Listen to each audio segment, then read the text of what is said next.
एक मित्र ने पूछा है, अद्वैत समाधि, कैवल्य समाधि और निर्वाण समाधि का अनुभव लगभग एक सा ही लगता है, बहुत ही सूक्ष्म भेद समझ में आ रहा है, कृपया मार्गदर्शन करें। ओशोधारा की 12वीं समाधि है अद्वैत समाधि, 13वीं समाधि है कैवल्य समाधि, 14वीं समाधि है निर्वाण समाधि। वैसे ज्ञान एक ही है, आत्मज्ञान, और यही आत्मज्ञान का विस्तार है अद्वैत ज्ञान, कैवल्य ज्ञान, निर्वाण ज्ञान। बहुत सारे मित्र मुझसे कभी कभी पूछते हैं कि एनलाइटनमेंट का मतलब क्या होता है। आप बार बार कहते हैं, ओशो की पंक्ति को उद्धृत भी करते हैं, unless meditation becomes enlightenment you have simply wasted your time. ज्ञान आत्मज्ञान है तो, लेकिन ये पहला एनलाइटनमेंट है, पहली संबोधि है आत्मज्ञान, जो ज्ञान समाधि में ओशोधारा के दिया जाता है। उसमें क्या अनुभव होता है? मैं आत्मा हूँ, मैं देह नहीं, मैं मन नहीं, मैं इंद्रियां नहीं, मैं प्राण नहीं, मैं चित्त नहीं, मैं आत्मा हूँ। देह मेरी नहीं, कहते देह हूँ मैं नहीं, देह मेरी नहीं, हे जनक जिसने जाना है योगी वही।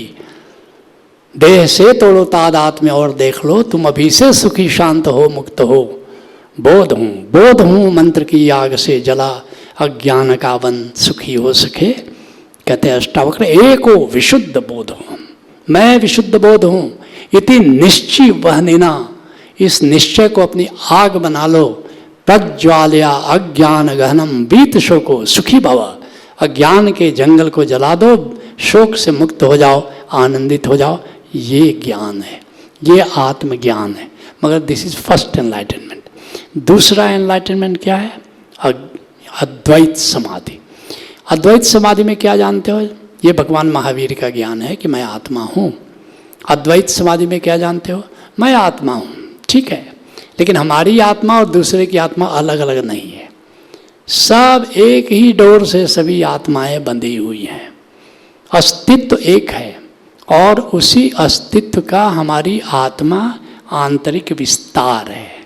पूरे एग्जिस्टेंस, सारा आकाश परमात्मा है, सारा आकाश परमात्मा है। दिया के नीचे अंधेरा क्या करें, या खुदा तू ही बता हम क्या करें। मेरे मुर्शिद ने कहा, सिद्धार्थ सुन, आसमां खुद है, खुदा हम क्या करें। इस स्थिति की प्रतीत होती है जब, तो फिर क्या होता है कि मेरी आत्मा क्या है? इस परमात्मा का आंतरिक एक्सटेंशन है, भीतरी एक्सटेंशन है। अर्थात सो हम, जो परमात्मा है वही मैं हूँ। दरियाओं को लहर दरियाओ है जी, भिन्नम को हम कबीर कहते हैं कि दरिया और लहर में भेद क्या? उठे तो नहीं रहे, बैठे तो नहीं रहे। उठे तब भी पानी है, बैठे तो भी पानी है। जैसे एक सोना है, अब सोना से कई प्रकार के गहने बन रहे हैं, है तो सोना, सारे गहने उस सोना के ही विस्तार हैं। अगर इस भेद को तुमने जान लिया तो अद्वैत घटित हो गया। मैं उससे अलग नहीं हूँ, जिसके लिए हजरत मोहम्मद कहते हैं ला इलाहा इल्लल्लाह, नहीं है प्राणी परमात्मा से भिन्न। या तुलसीदास जी कहते हैं सिया राम में सब जग जाने, करो प्रणाम जोर जुग पानी। सभी उसी परमात्मा के अंश हैं, अर्थात वो अंशी है, हम अंश हैं। वो चादर है, हम सूत हैं। वो वृक्ष है, हम पत्ती हैं। वो जमीन है, पृथ्वी है, हम खेत हैं। अगर ऐसा तुमने जान लिया तो अद्वैत ज्ञान घटित हो। जान लिया, मानने से नहीं होगा। अब तीसरा है कैवल्य ज्ञान। कैवल्य ज्ञान में क्या था?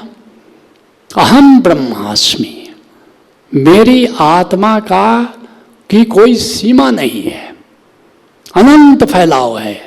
मुझे मेरी मस्ती कहाँ लेके आई, मेरे सिवा कहीं कुछ नहीं है। मेरा ही विस्तार, अनंत गगन मेरा विस्तार है। मैं ही हूँ सिर्फ, दूसरा है ही नहीं।